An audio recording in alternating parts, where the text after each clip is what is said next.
Hai semua, kembali kita membahas mata pelajaran teknologi jaringan berbasis luas dari bab 3, permasalahan dan perbaikan jaringan nirkabel. Pada video sebelumnya, kita telah membahas bagian A, yaitu prinsip kerja dan permasalahan jaringan nirkabel. Sekarang kita akan membahas bagian B, yaitu perawatan dan perbaikan permasalahan jaringan nirkabel atau troubleshooting. Saat ini, teknologi terus berkembang dengan sangat cepat, khususnya pada penggunaan jaringan nirkabel atau wireless. Jaringan wireless sudah sangat banyak diterapkan, seperti laptop, smartphone, tablet, Internet of Things, dan masih banyak lagi. Penggunaan jaringan nirkabel dalam kehidupan sehari-hari yang biasa kita lihat dan bahkan sering kita gunakan adalah Wi-Fi, Bluetooth, dan inframerah. Namun, walaupun sudah banyak dari kita yang menggunakan jaringan nirkabel, kenyataannya masih banyak orang yang belum tahu cara memperbaiki masalah yang sering dialami ketika menggunakan jaringan nirkabel. Jadi, sekarang kita akan membahas bagaimana sih perawatan dan perbaikan permasalahan jaringan nirkabel itu. Hal pertama yang dilakukan dalam proses perbaikan permasalahan jaringan nirkabel itu adalah kita harus tahu dulu apa penyebab masalahnya, yaitu dengan cara diagnosis gangguan jaringan nirkabel. Kesalahan dalam jaringan adalah hal yang sangat menyusahkan. Jadi, perlu diterapkan beberapa upaya dalam mengidentifikasi kesalahan pada jaringan.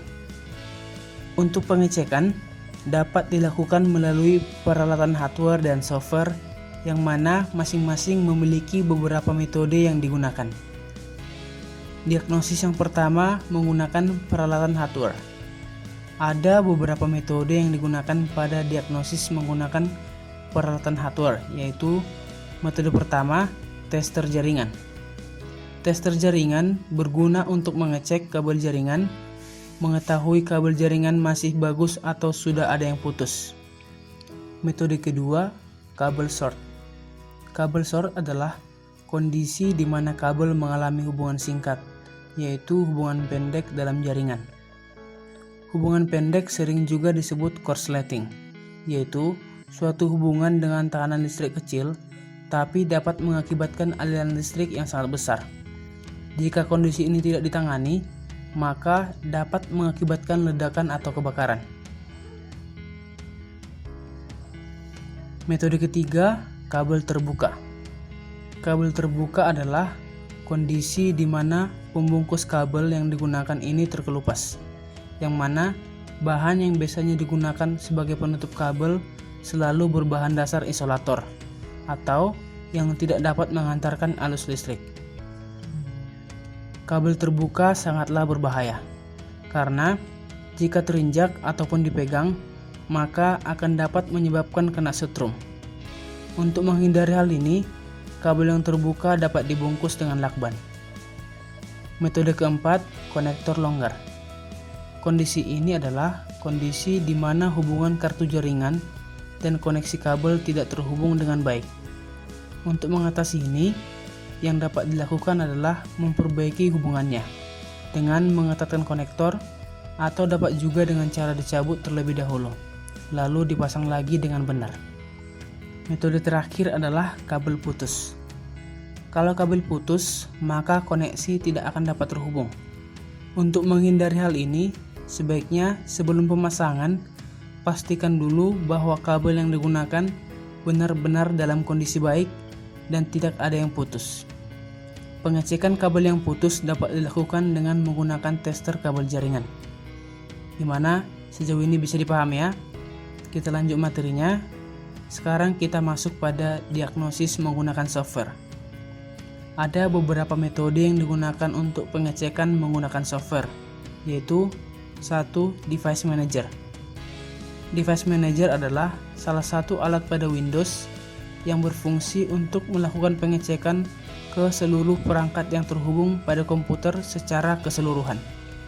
Yang kedua, ipconfig.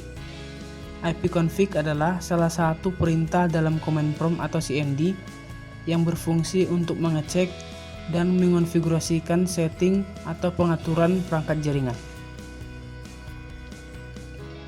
Yang ketiga, NSLookup.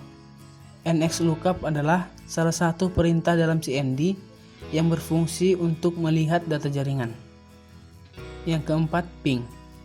Ping adalah software yang digunakan untuk mengecek hubungan antara dua komputer atau lebih di internet, atau yang terhubung melalui Local Area Network atau LAN.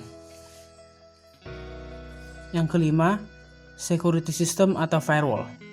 Security system atau firewall adalah sebuah sistem atau perangkat yang mengizinkan lalu lintas jaringan yang dianggap aman.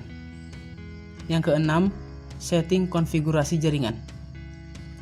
Di dalam sebuah komputer diperlukan sebuah pengaturan atau setting agar setiap komputer dapat mengenali dan mendeteksi komputer lain yang ada dalam anggota jaringan.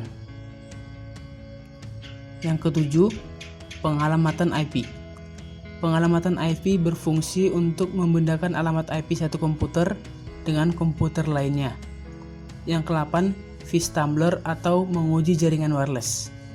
vStumbler digunakan untuk mendapatkan informasi nirkabel, membantu menemukan titik Wi-Fi, dan melacak kekuatan sinyal yang diterima dari waktu ke waktu, serta menyoroti jalur akses dengan konsentrasi Wi-Fi yang lebih tinggi. Yang ke-9, file sharing.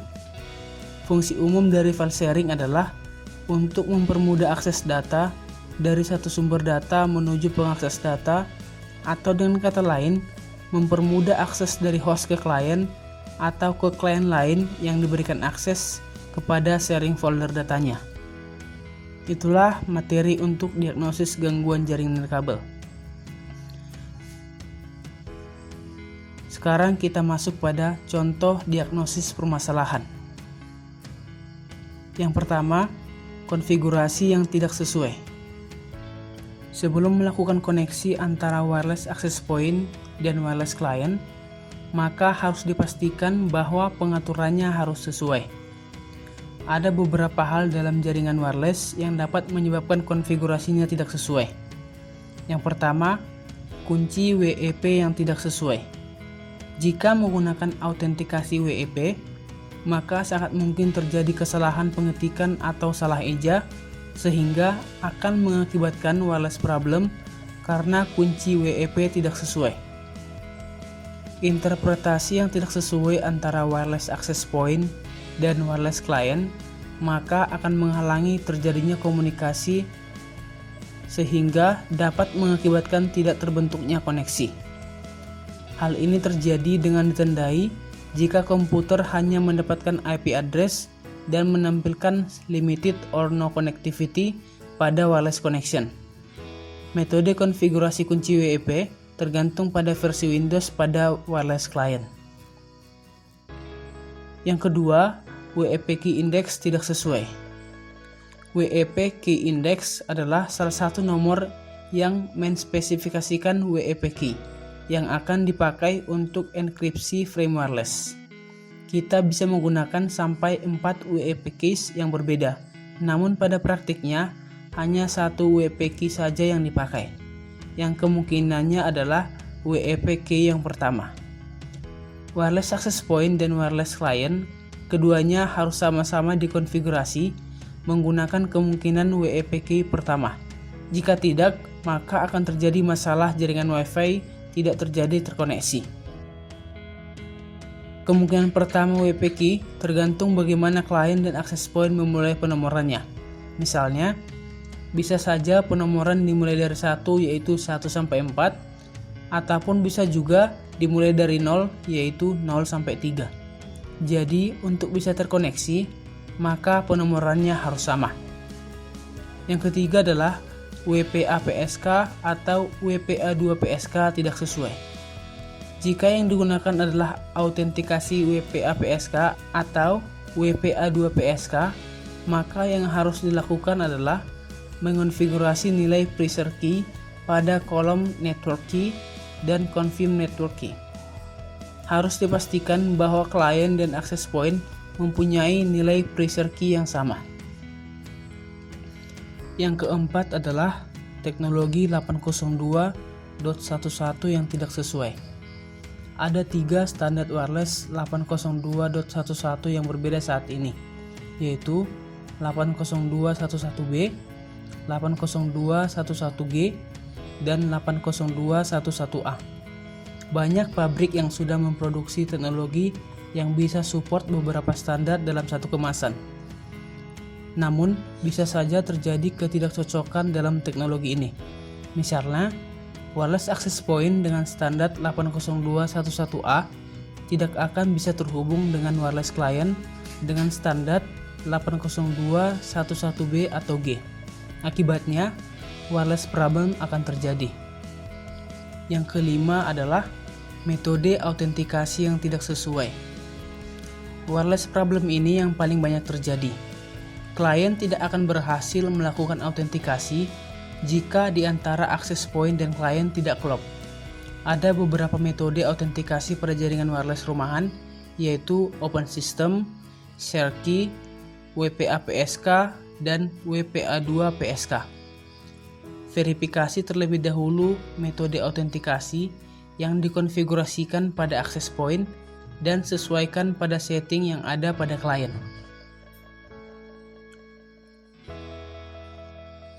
Yang keenam adalah encryption dan WPA2 PSK pada network authentication. Jika kita menggunakan Wireless Network Setup Connection Wizard dalam Windows XP XP2, semua device yang mendukung Windows Connect Now secara otomatis dikonfigurasi dengan nilai WPA Pressure Key yang sama. Wireless Setup Wizard tidak support konfigurasi dari nilai WPA Pressure Key. Contoh diagnosis permasalahan yang kedua adalah wireless access point dikonfigurasi dengan filter MAC. MAC address filtering adalah fitur di mana wireless access point memungkinkan kita melakukan spesifikasi MAC address tertentu yang dapat mengirim frame kepada wireless client, yang mana dirancang untuk memberikan layar keamanan ekstra pada jaringan wireless. Akan tetapi, hacker bisa saja dengan mudah menghalangi keamanan ekstra ini. Jika wireless adapter tidak terdaftar dalam MAC address list pada access point, maka klien tidak akan bisa akses ke wireless access point dan mengalami wireless problem. Jadi, pastikan wireless client terdaftar dalam list MAC address yang diperbolehkan akses ke wireless access point. Contoh diagnosis yang ketiga adalah sumber interferensi sinyal. Sumber interferensi pada frekuensi 2,4 Hz akan sangat mengganggu karena dapat mengakibatkan wireless problem yang mana klien Wi-Fi komputer tidak dapat koneksi ke access point. Untuk mengatasi masalah ini, maka yang dapat dilakukan adalah dengan mematikan sementara sumber interferensi atau memindahkan wireless client dan jauhkan wireless access point dari sumber interferensi. Diagnosis yang keempat adalah tidak berhasil melakukan koneksi wireless. Hal ini adalah yang paling banyak terjadi dalam masalah jaringan Wi-Fi, yaitu mulai dari proses scanning sampai pada mendapatkan IP address. Diagnosis yang kelima adalah wireless auto configuration di-enable, sementara tool wireless network configuration pihak ketiga diinstal. Untuk mengatasi masalah pada jaringan, maka ada baiknya hanya menggunakan salah satu saja. Oke? Sekianlah materinya untuk kali ini. Jika ada yang kurang dimengerti, silahkan ditanyakan. Terima kasih.